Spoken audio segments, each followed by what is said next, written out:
You walk into a room full of strangers, and within 30 seconds, someone asks you the question. Not your name, not where you grew up. They ask what you do, and before you even think about it, you answer with a job title: software engineer, nurse, teacher, project manager. The words come out like your name does, automatic, fused to your sense of self. But the real answer to that question is far stranger than the title sitting on your tongue. The question was never really about your paycheck. It was always about whether you still know who you are. For most of human history, this question would not have made sense. Not because people didn't work, they worked constantly, from the first light of morning until the fire burned low at night. But work was not separate from identity the way it is now. It was identity itself, expressed differently depending on what the day demanded. Think about that for a second. What would happen to your sense of self if your job disappeared tomorrow? Not through layoffs, but through something that made the entire category of your work irrelevant. You already suspect the answer. You feel it every time a headline about artificial intelligence makes your stomach tighten. The fear is rarely phrased as, I might lose income. It is phrased as, I might lose myself.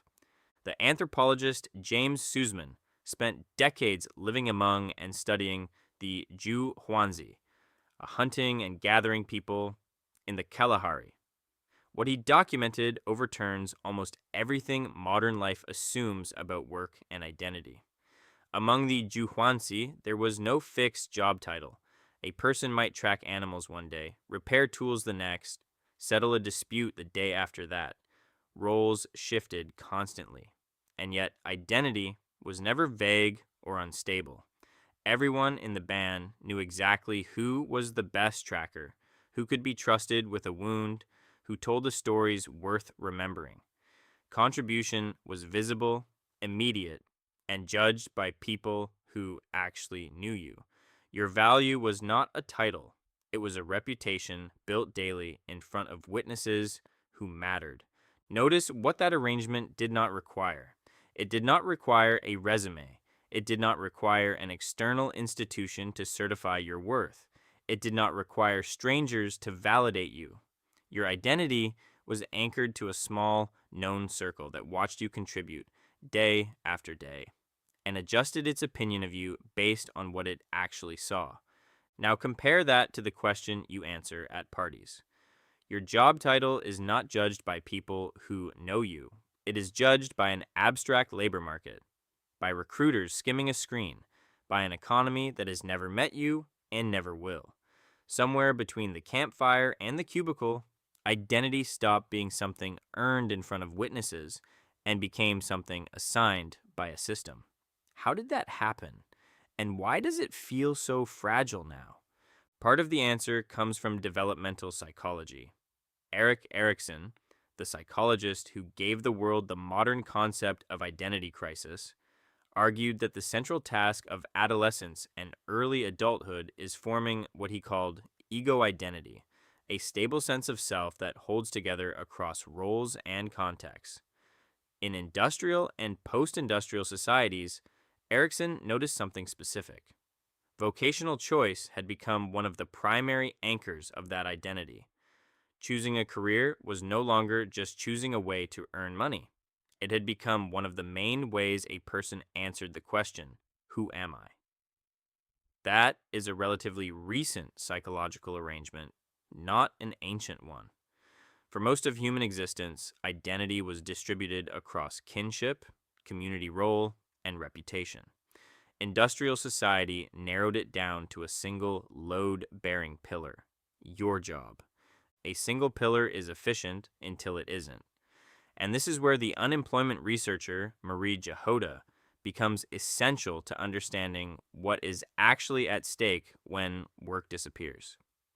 Jahoda studied communities devastated by unemployment in the 1930s and later refined a theory that still holds up today. She found that a job provides far more than income.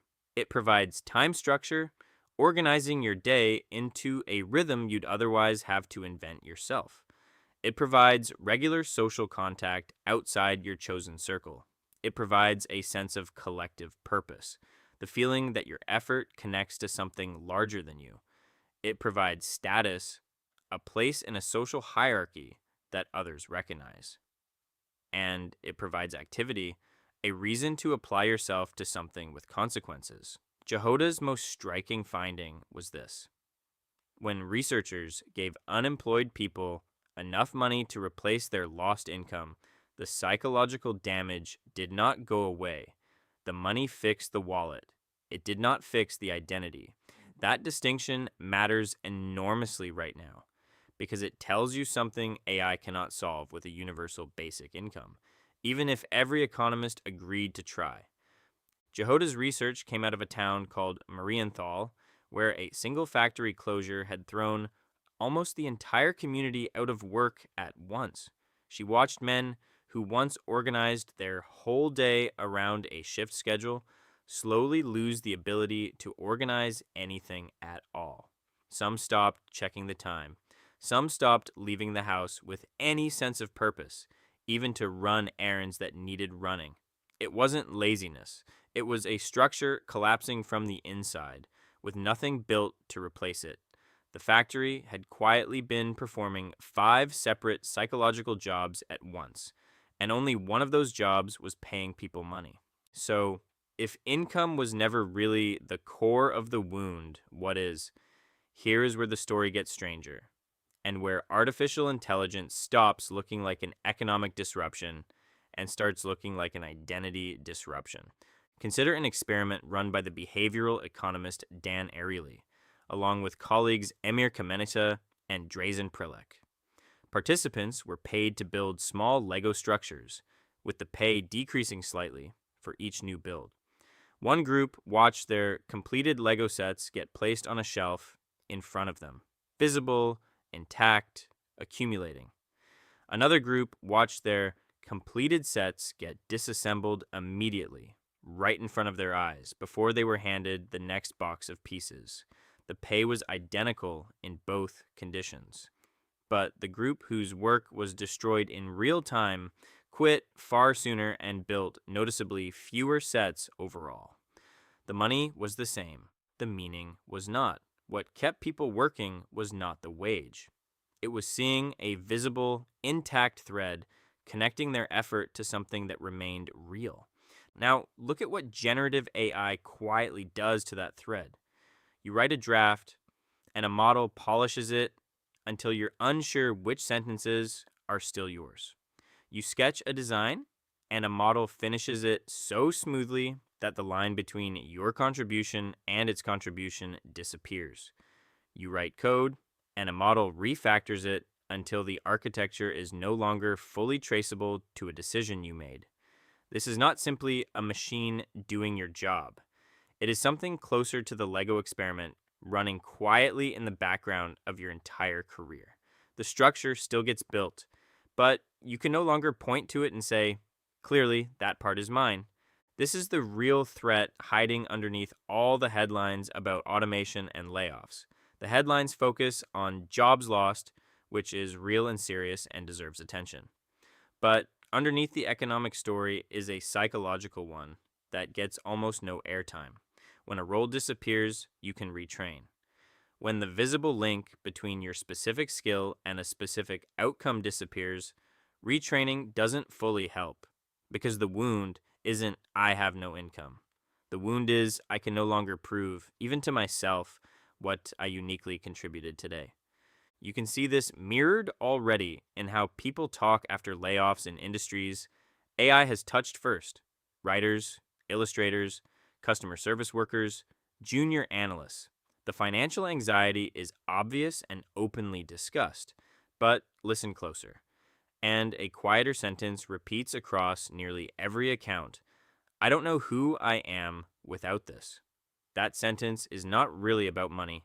It is the Marienthal finding and the Lego finding colliding at once. The structure of the day is gone, and the proof of contribution is gone with it. Watch what people do on the way down from that loss, and the pattern becomes even clearer. They don't just update a resume.